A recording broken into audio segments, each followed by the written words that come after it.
레위기를 이제 원래 원 제목이 바이크라입니다. 히브리어로 바이크라. 그가 부르셨다,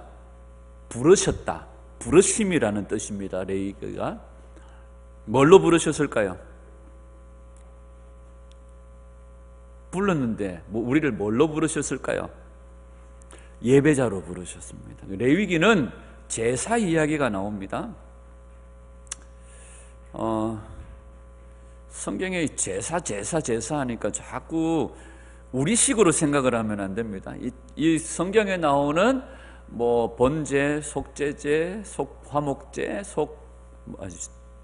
순서가 번제, 소제, 화목제, 속죄제, 속건제, 또 그 외에 드리는 형식에 따라서 뭐 요제, 거제, 뭐 전제, 뭐 이런 제사들이 나오는데요.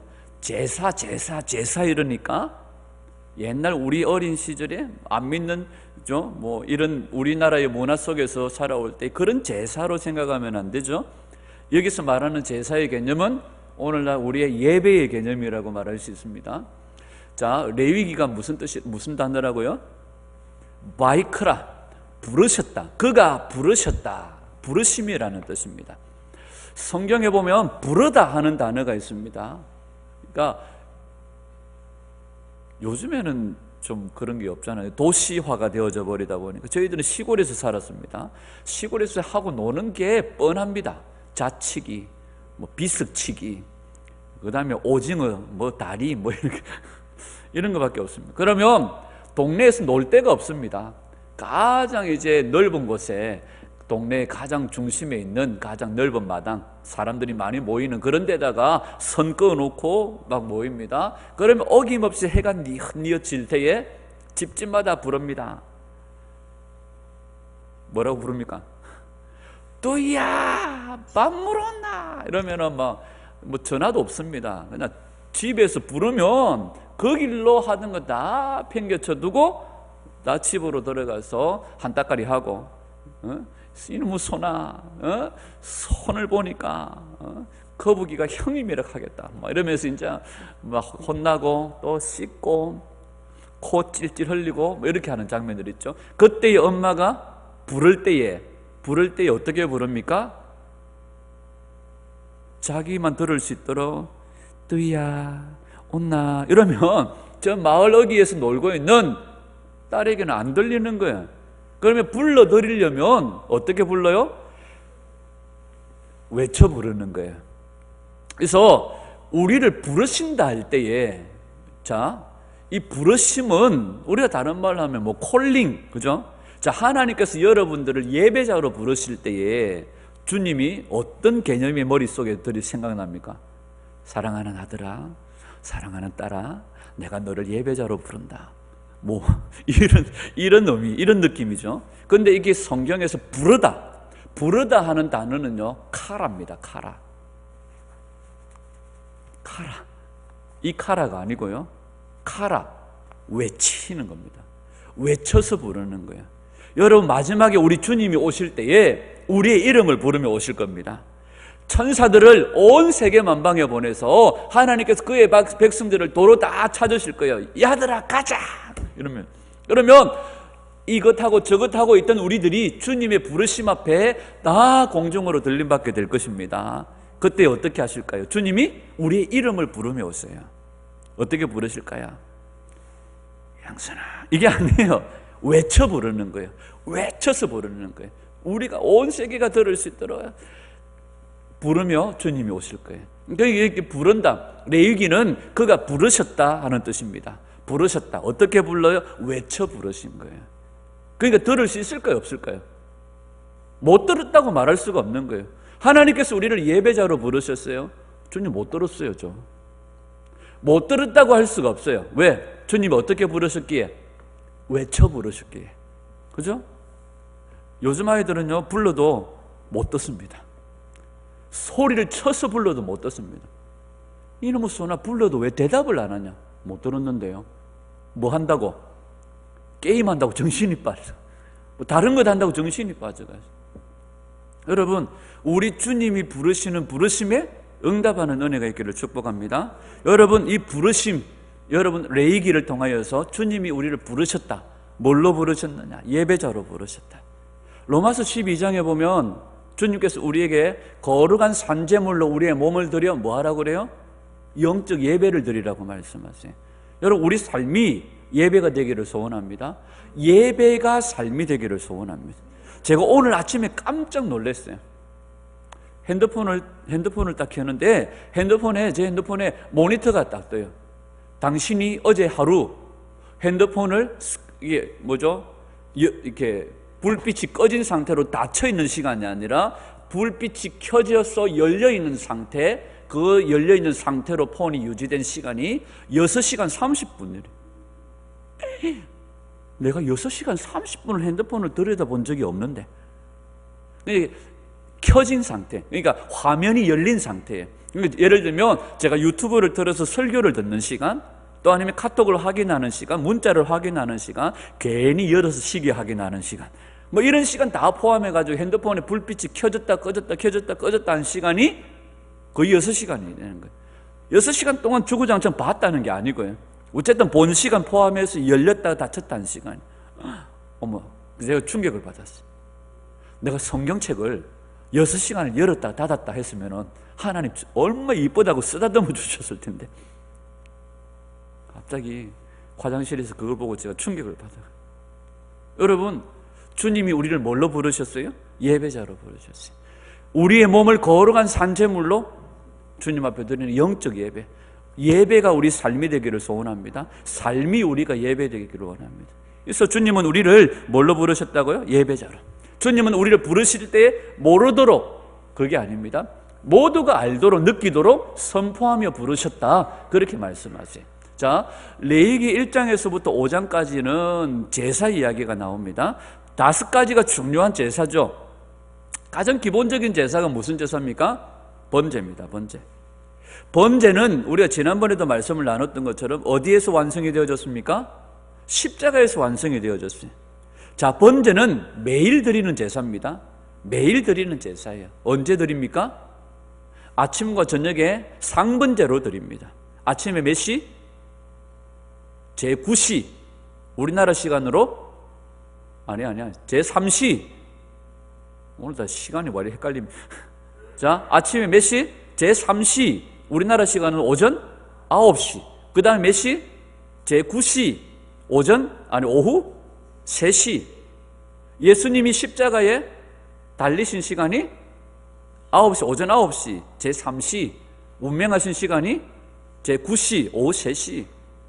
하루 가장 강렬한 땡볕, 제6시. 모든 그 고통과 아픔과 모든 것들을 다 당해내신, 그러니까 번제는 주님이 십자가에서 완성해내신 거예요. 번제는 매일 드리는 제사예요. 매일 우리 삶이 예배가 되어져야 돼요. 아멘. 제가 지난번에 레벨업, 우리의 예배, 우리의 기도 시간이 좀 더 한 단계 더 업그레이드 돼야 되지 않겠냐. 그래서 상번제 얘기를 했습니다. 여러분 혹시 제3시, 오전 9시, 제9시 기도 시간 그런 게 있나요? 이런 표정이. 제가 한번 오전 9시 또 오후 3시, 오후 3시는 제가 또 시간을 만들어서 되는데 오전 9시를 자꾸 까먹어요. 그래서 저희 집사람 아침에 태워주고 오면 딱 9시 한 5분, 10분 뭐 이렇게 돼요. 그래서 그 시간을 지키려고 노력을 하는데 참 힘들어요. 매일매일 새벽기도 저녁기도 빼고 또 오전 9시 또 오후 3시. 놀고 먹는 저도 힘든데 여러분 얼마나 힘들겠습니까? 그러나 번제는 언제 드리는 제사다? 매일 드리는 제사다. 어디에서 완성이 되어졌다? 십자가에서 완성이 되어졌다. 그러면 이 번제의 배경은 뭡니까? 예수님의 희생을 배경으로 합니다. 희생을 배경으로 해요.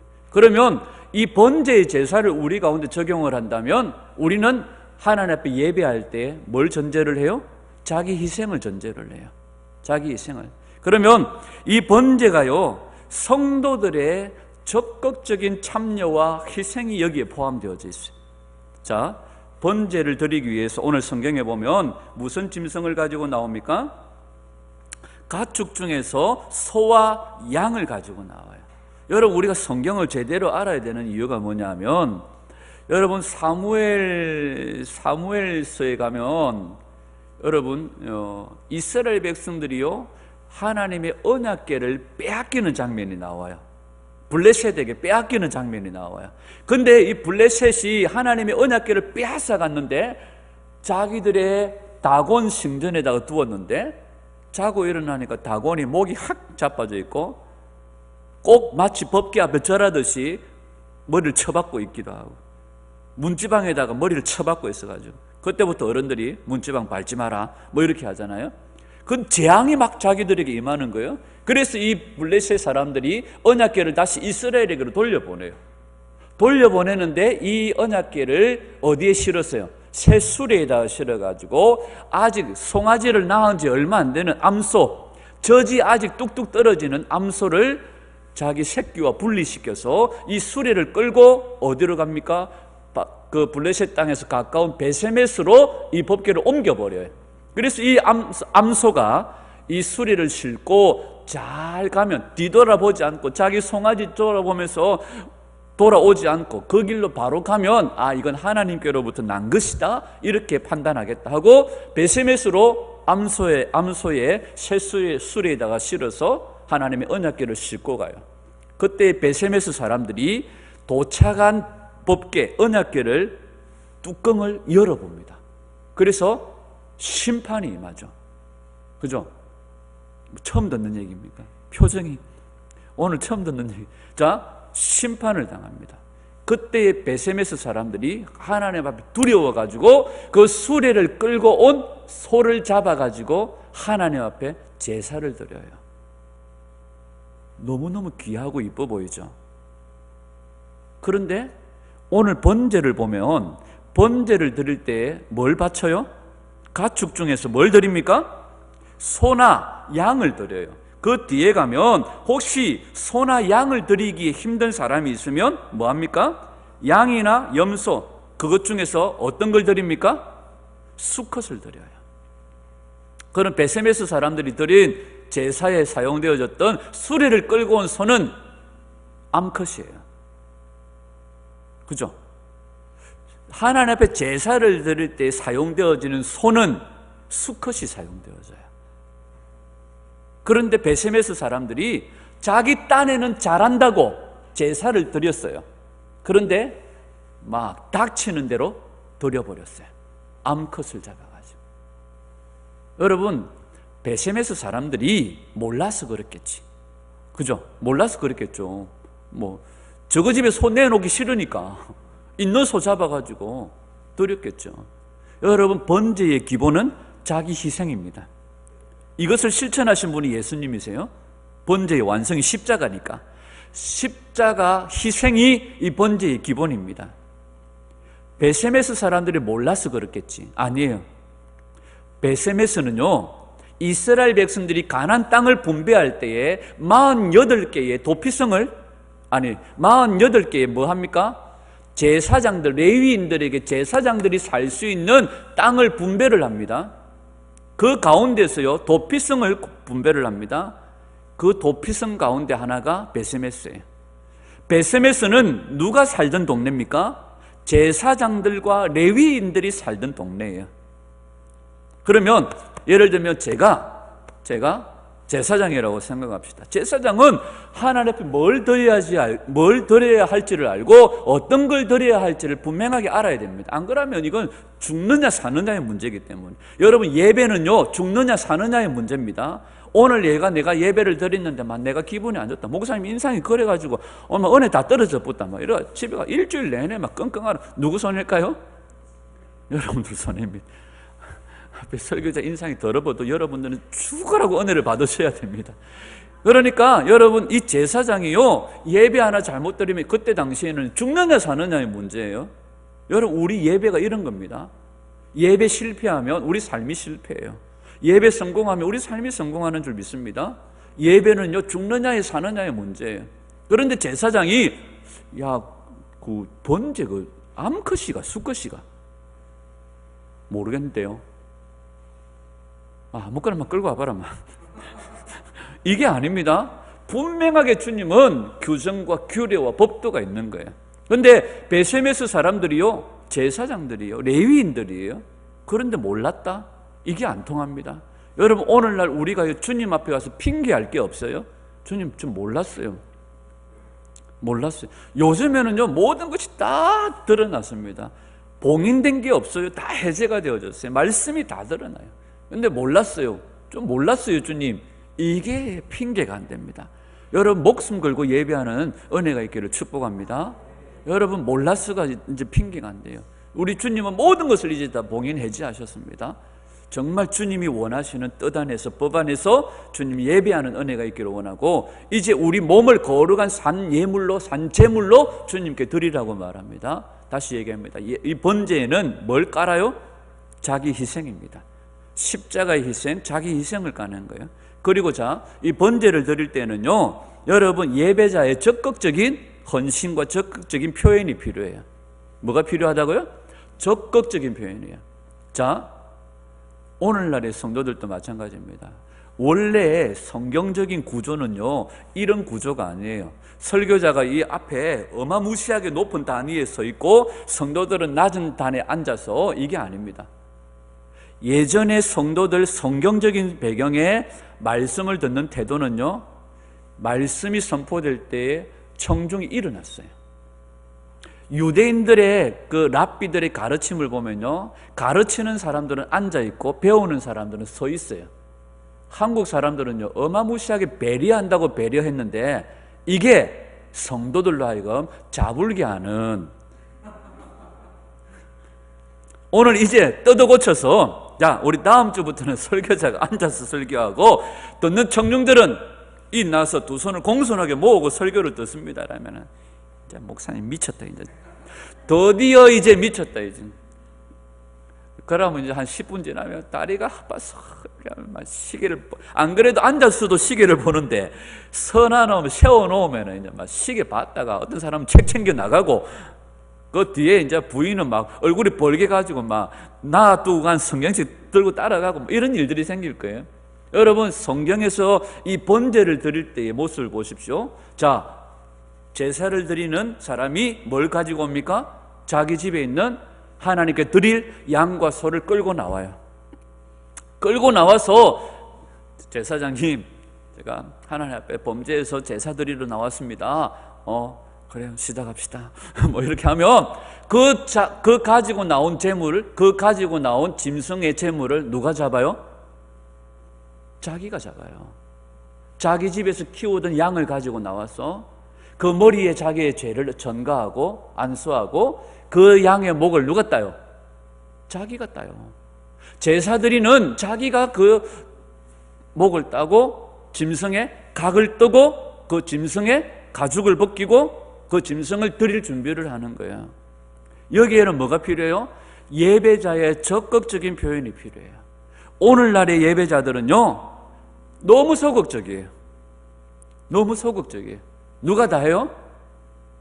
목사님 다 해요. 저거는 뭐 해요? 앉아 졸다 가요. 예배는 이게 아니에요.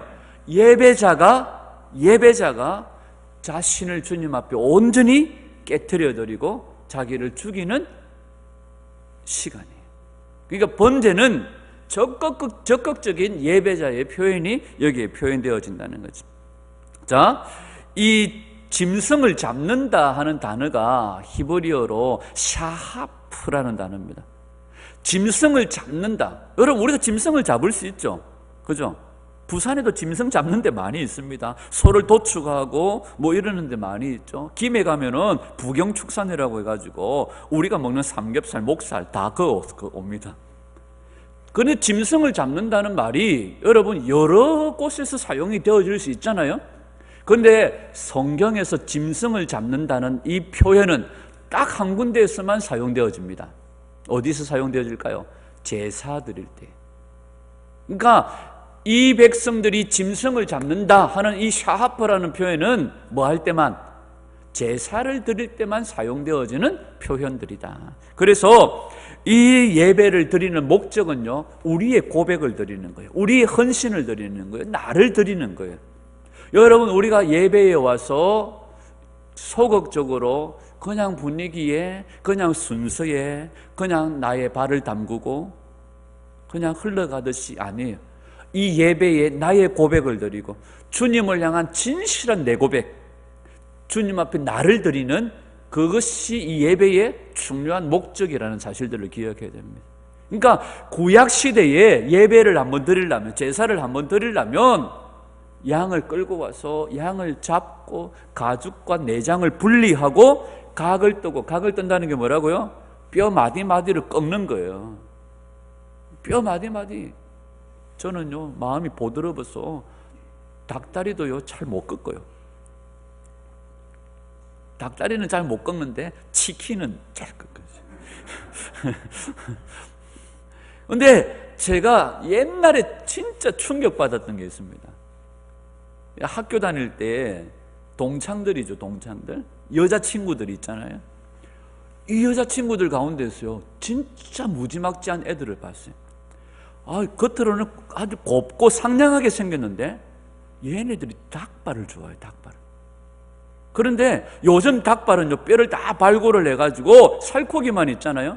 그런데 이쁘장하게 생긴 애가 다, 이게 뭐죠? 이거 일회용 비닐 장갑을 딱 끼더니 닭의 뼈 마디마디를 똑똑 꺾어가면서요, 입으로 발라 먹는데 하나도 버려지는 게 없어요.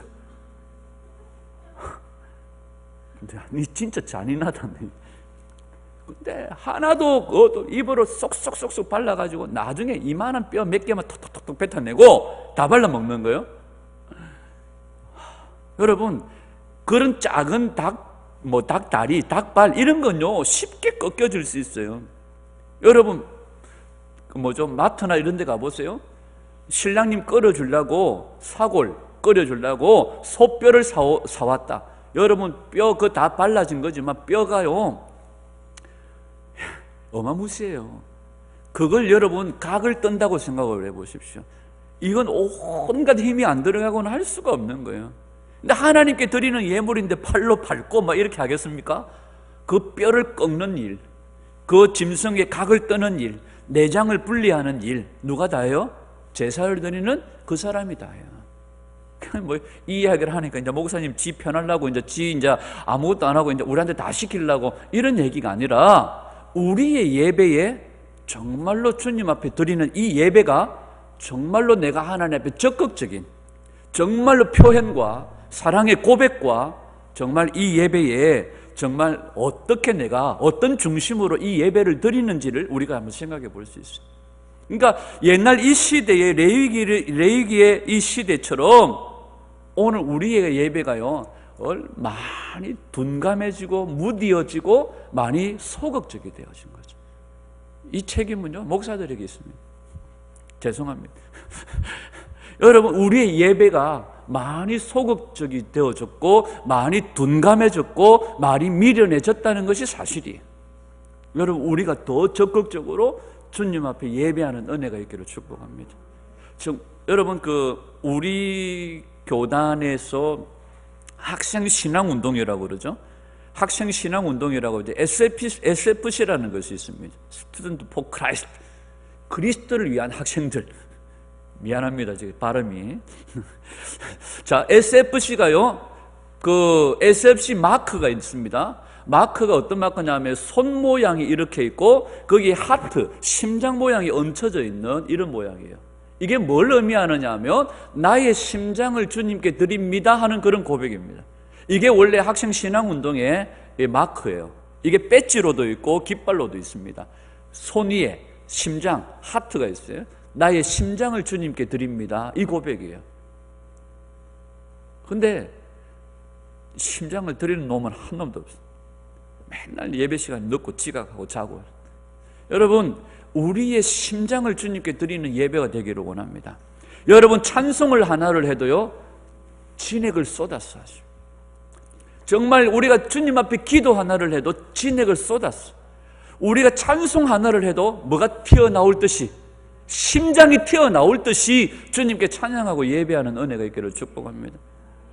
예배할 때 립싱크 하지 마세요. 립싱크만 하다가 아니에요. 심장이 튀어나올 듯이 정말로 절규하듯이 주님께 고백하고 표현하고 주님께 드리는 이것이 예배의 가장 기본이에요. 번제는 예배의 가장 기본입니다. 자, 번제라는 말이 무슨 뜻입니까? 올라. 하나님께 이 예배가 뭐 한다는 거요? 올라간다고 해서 히브리어로 올라가 아니고 올라간다는 의미가 맞아요. 그러니까 우리는 성경의 번제는 무슨 의미를 가지고 있습니까? 전부를 태워드리는 제사가 번제예요. 그래서 우리가 생각할 때에는 태워버린다 하는 그런 뜻을 가지고 있지만 원래 번제는 뭐 한다는 뜻입니까? 하나님께 올려드린다는 의미가 있습니다. 저희들은 예전에 어른들한테 배울 때요, 엄청나게 예절과 예의를 배웠습니다. 우리끼리 안에 앉아서 이렇게 이야기를 하고 노닥거리다가도 어른들이 밖에서 방 안으로 들어오면 자리에서 일어나서 어른들을 맞이하고 앉으면 같이 앉고, 이게 우리가 배웠던 예절이에요. 어른들에게 물건을 드릴 때에는 두 손을 공손으로 드린다든지, 그죠? 칼을 드릴 때에는 이렇게 드리는 것이 아니라 뒤로 돌려서 이렇게 드린다든지, 여러 가지 우리가 살아가면서 우리가 배웠던 예절이나 예의들이 있어요. 그런데 오늘날 성도들은 하나님께 드린, 전능하신 하나님께 드리는 예배에 공손함이 없어요. 오늘 우리가 이걸 회복해야 됩니다. 정말로 공손함이 없어요. 정말로 주님을 존귀하게 여기는 것이 없어요. 시간도 마찬가지입니다. 공간도 마찬가지입니다. 모든 삶에 있어서 정말 예배 받으시는 예배자이신 하나님께 우리가 최선의 공손으로 주님 앞에 예배하고 주님께 올려드리는 예배가 되기를 원해요. 여러분, 전에 우리 요즘에는 장로님 안 하잖아요, 그죠? 예전에 한동안 우리가 성경을 봉독할 때 이 하나님의 말씀임을 우리가 기억하면서, 여러분 느헤미야 8장에 보면 학사 에스라가 율법책을 낭독할 때에 백성들이 어떻게 합니까? 그 말씀에 대한 공손의 태도로 자리에서 일어납니다. 오늘 말씀에 대해서도 사람들이 이런 공손함들이 없어요. 그냥 소설책 읽듯이. 여러분, 이 느헤미야 8장에서 이스라엘 백성들이 자기들이 읽은 게 아니에요. 학사 에스라가 이런 강대상도 아닙니다. 나무 판자로 그냥 만드는 강대상에서 율법책의 말씀을 그냥 읽었습니다. 낭독했습니다. 그때 그들은 자리에서 벌떡 일어났습니다. 그리고 아멘으로 화답하는 모습들. 이게 원래의 하나님께 대한, 말씀에 대한 예배자의 공손한 모습들이에요. 근데 오늘날 어디에서 물을 드셨는지는 모르겠지만 외국 물은 못 드셨는데 아메리칸 스타일로 다리를 탁 꼬고 팔짱을 탁 끼고 이래가지고 아주 불량한 태도로 말씀을 듣는 태도들이 간혹 우리는 없습니다.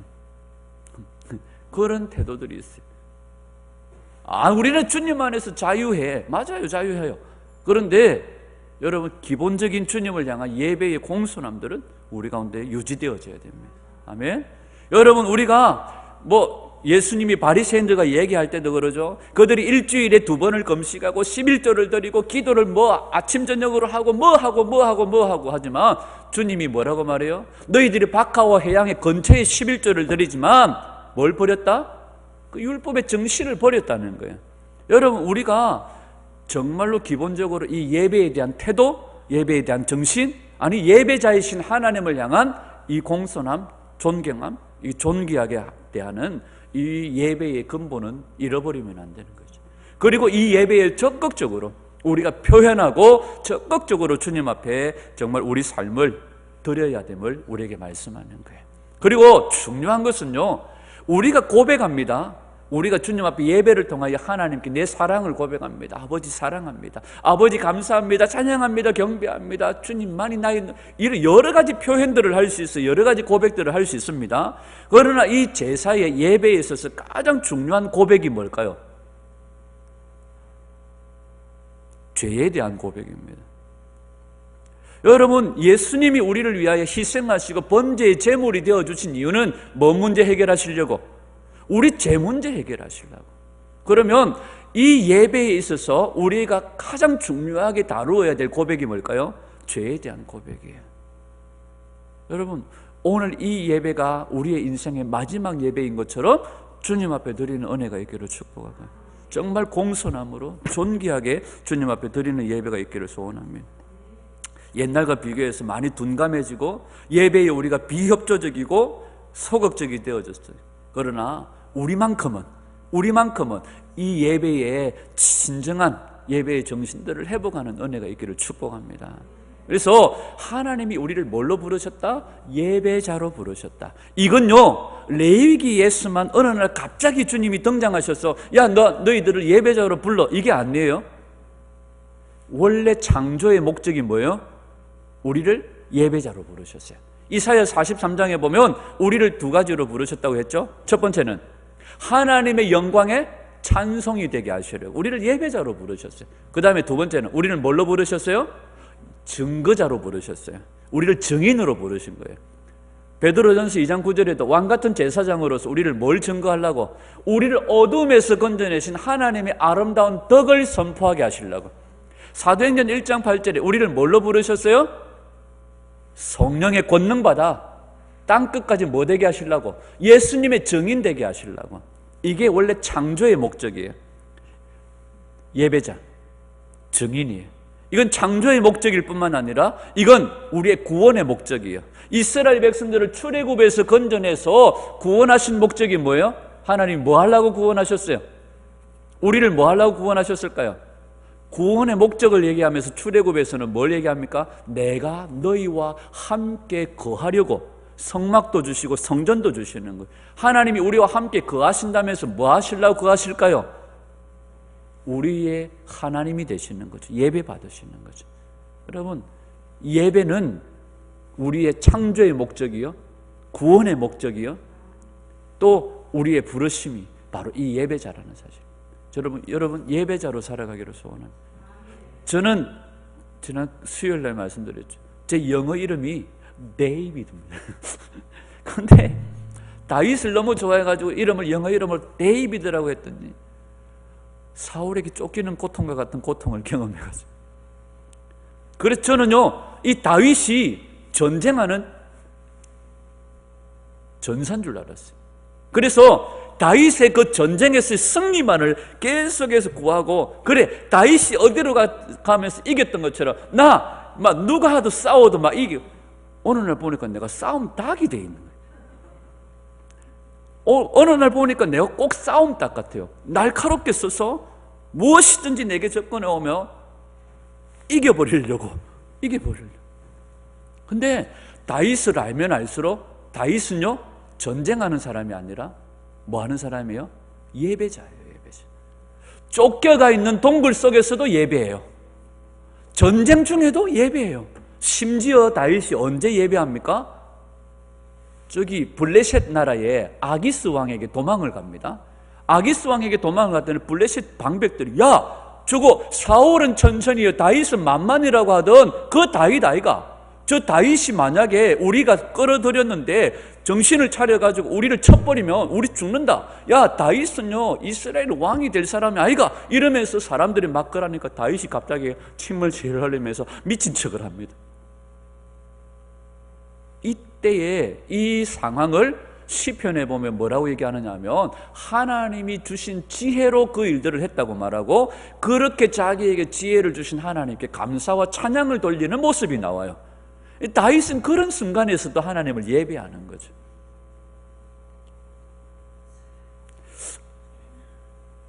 요즘에 제가 우스갯소리로 샐러리를 많이 먹는다고 그러는데, 샐러리의 가장 중요한 성분이 사람을 차분하게 해준대요. 성질을 온화하게 만들어준대요. 근데 샐러리를 먹어도 안 됩니다. 제가 아침에 또 오후에 이렇게 운전을 하고 길에 가다 보면 어떻게 그렇게 갑자기 왜 이렇게 부산 땅에 김여사들이 많았을까, 이런 마음들이 드는 거예요. 막 좌회전 깜빡이 놓고 막 우회전 하락하고 막 이런 분들이 많아요. 그럼 갑자기 내 입에서 아이씨 막 이렇게 어느 순간 툭툭 내 입에서 그런 말들이 튀어 나오는 거예요. 근데 지금 가만히 듣고 계시던 저희 집의 여사님께서 어느 날 그러더라. 아이 그만하세요. 그래도 가만히 뭘 그만 보니까 어마무시하게 내가 어느 순간부터 아이씨, 뭐 이러면서 운전을 하고 있는 거예요. 샐러리도 효능이 없구나. 여러분, 우리 삶이 예배자인데 그 어떤 순간에도 예배할 수 있는 그런 우리들이 되어줘야 될 점 있습니다. 여러분, 상황이 만들어져서 예배하는 게 아니에요. 전에 우리가 나누었던 것처럼 아무것도 가지고, 박호정 목사님 그런 얘기 하셨죠. 무인도에 자기가 아무것도 가져가지 못하고 딱 한 가지만 가져갈 수 있다면 뭘 가지고 간다고 그랬을까요? 기타 하나만 가지고 가가지고 그 무인도에서 주구장창 예배할 것이라고 그랬어요. 그 기타도 만약에 가져가지 못한다면 짱돌 2개만 가지고도 예배할 수 있는 그런 우리들이 되어져야 되죠. 여러분, 오늘날의 청년들이나 오늘날의 많은 젊은이들은요, 세션이 없으면 예배를 못해요. 그러니까 뭐 예를 들면 드럼이나 화려하게 이런 찬양팀이 구성되어져 있지 않으면 예배가 안 돼요. 우리는 막 없어도 잘하잖아요. 제 소원이, 전에 한번 말씀드렸는데 제 소원이 하나 있어요. 수요 예배나 금요 예배나 모든 예배 가운데 우리 모든 성도들이 한 가지 이상 악기 가지고, 여러분, 연세중앙교회가 성탄절이 되어지면 모든 성도들이 찬양대회가 돼가지고 찬양대만 5,000명인가 뭐 10,000명인가 뭐 이렇게 엄청나게 찬양대가, 모든 성도들이 찬양대가 돼가 찬양을 하는데, 저는 우리 모든 성도들이 막 이게 음이 맞을란지 안 맞을란지는 모르겠지만, 어떤 사람들은 나는 막 할 줄 모르니까 캐스트네츠, 뭐 나는 안 되니까 막 심벌즈, 뭐 나는 안 되니까 뭐 탬버린, 나는 안 되니까 뭐 리코더라도 막, 그러면 소리는 아마 요란할 거예요. 그러나 주님 앞에, 내가 주님 앞에 마음을 다하여 정성을 다하여 표현하는 그 예배, 나는 그 어떤 화려한 세션들보다도 나는 더 멋질 거라고 생각이 돼요. 여러분도 혹시 집에 무겨둔 악기가 있으면 그 집은 내오십시오. 뭐 퉁소 이런 거는, 뭐 대금 이런 거는 좀 모르겠습니다. 하여튼 우리가 모든 악기를 동원해가지고 주님 앞에 한번 찬양하면 얼마나 멋있을까. 소리는 막 그렇게 멋있지는 않을 것 같아요. 그러나 하늘 문을 여는 영광의 예배가 저는 될 거라고 생각합니다. 여러분, 예배할 때 화려한 세션이 있어야 하늘 문이 열리고 아니에요. 어떨 때는요, 정말 기타 하나만으로도 하늘 문이 열리는 경우들이 있습니다. 어떨 때는 목소리만으로도요, 여러분, 하나님의 강한 임재가 있는 경우들이 있습니다. 여러분, 우리 예배 가운데 정말 화려함이 아니라 중심으로 드리는 그런 예배가 우리 안에 회복되기를 간절히 소원합니다. 그래서 정말로 주님이 너무너무 좋아가지고 다른 데 안 가고, 정말 주님이 너무너무 좋아가지고 다른 데 안 가고 매일매일 주님 이어만 와 계시는 은혜가 있기를 축복합니다. 주님이 이어만 와 계시기를. 정리를 한번 해보십시다. 레위기라고 하는 것은 바이크라, 부르심이라는 의미가 있습니다. 우리를 뭘로 부르셨다? 예배자로 부르셨다. 이건 창조의 목적이요, 구원의 목적입니다. 이 부르신다는 것은 그냥 부르심이 아닙니다. 외쳐 부르심입니다. 여러분, 주님이 우리를 부르실 때에 외쳐서 소리쳐서 부르셨다면 우리가 주님 앞에 나갈 때에도 소리치며, 여러분, 이 찬양이나 기도에, 성경에 나오는 기도도 마찬가지입니다. 어느 성경 어디에도요, 너희들이 기도할 때에 묵상으로 기도해라 이런 게 없어요. 성경에 나오는 묵상과 우리가 생각하는 묵상은 틀리다고 그랬죠?